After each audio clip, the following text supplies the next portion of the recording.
team. You were bad last year with Deshaun. You can be bad without him. So that part of me says that, and that seems to be the logical thinking. But then there's the pride part of me. And pride says, hold up. We have all the leverage. The Houston Texans are not just blowing smoke when they say, we don't want to trade him. We have no intention of trading him. They have all of the leverage, guys. He's 25 years old. He just signed the 4-year, $156 million contract. His only option, if he doesn't want to play for the Texans, if they insist on not trading him, is essentially to retire. Or sit. He could sit out. Yeah, he could sit out, but even he could get fined. Remember, the new CBA, the fines cannot be forgiven. So all that, remember with Zeke, he sat out, all those fines daily for missing training camp and all that, those were forgiven. Now they can't be forgiven. He could lose about over $3 million if he sat out the preseason.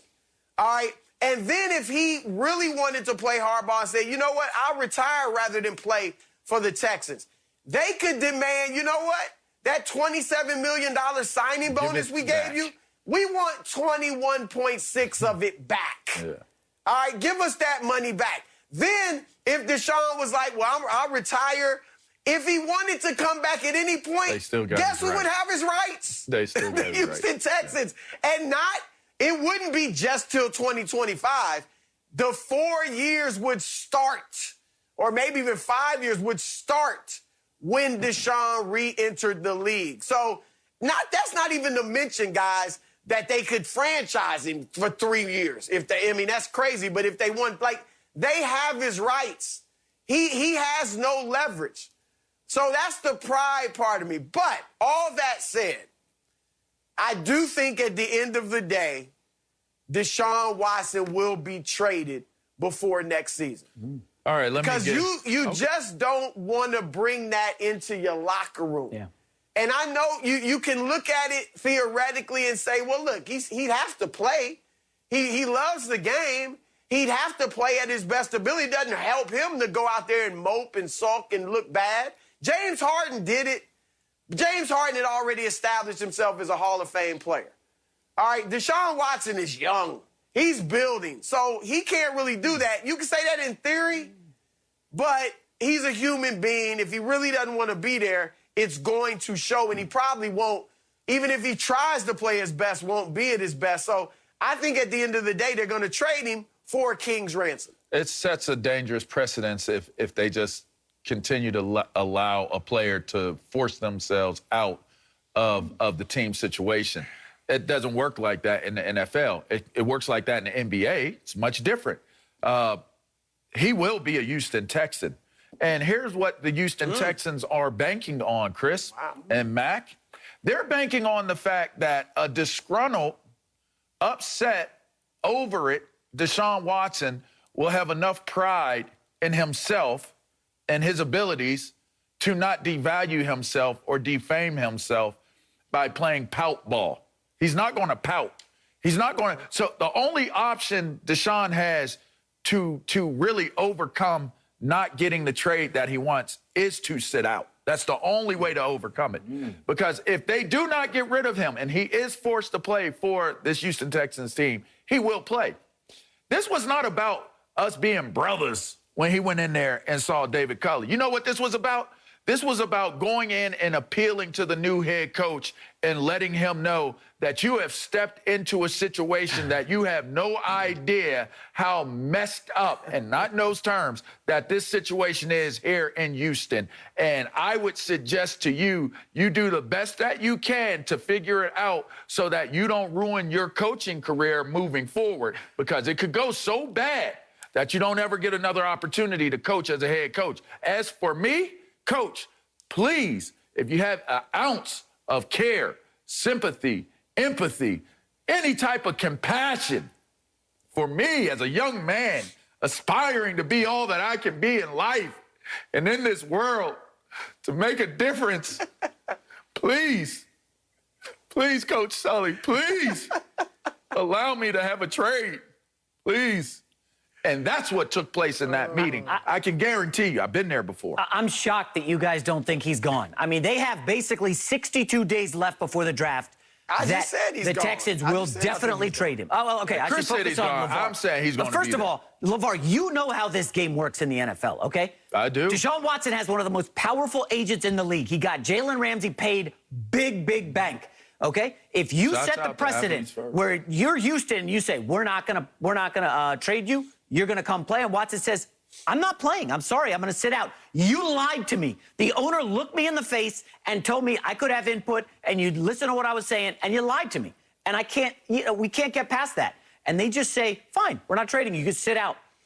Watson has made it clear to a lot of reporters. You can read between the tea leaves, and you'll see that a lot of reporters are saying Watson is prepared to sit out the season. Now, maybe that's just negotiating, but LeVar, I think it's a horrible look for the Texans if they just say, fine, you could sit out. We're going to be crappy. What free agents are going to want to go there and play for that dumpster fire, that disaster in Houston, when you know they treat the players like crap? Okay? That's a bad look for Houston. I think the team to focus on here is Carolina. And, Chris, you mentioned my Jets. I would love it, but I don't know if it's going to happen.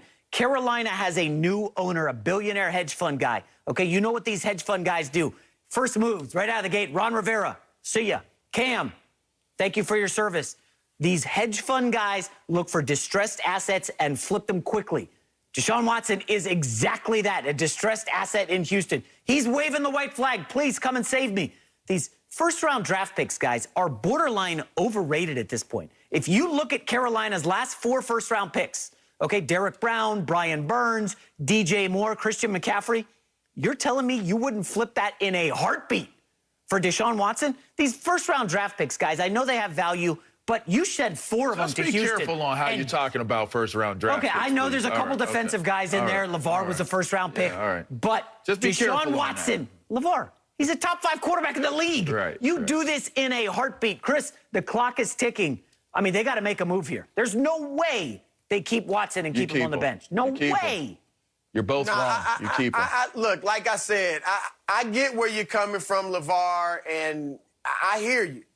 But J-Mac is right. The Houston Texans have a business to run. Yep. You know, if Deshaun sat out the season, if Deshaun retired, yeah, they could pound their chest and say, we got him. We told him. We didn't let him, bulldoze us into trading him.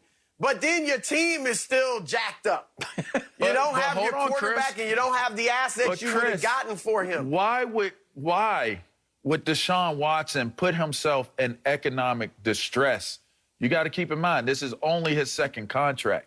That first contract money probably, let's be real, all right? Even if you're a good kid and you don't, and I'm not saying you're a bad kid if you spend your money. I'm just saying that rookie contract money is not hitting the same as this new contract.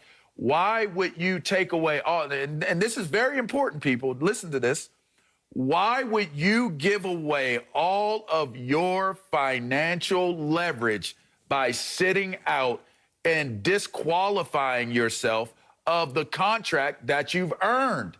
That means all these other teams out here that get an opportunity to get a hold of you can play hardball with you on a different level than what they will right now. You have no leverage. If you sit out, you really have no, think about it this way. The reason why, because I know y'all think of like maybe Le'Veon Bell, he went and got paid, this, that, and the other. All right.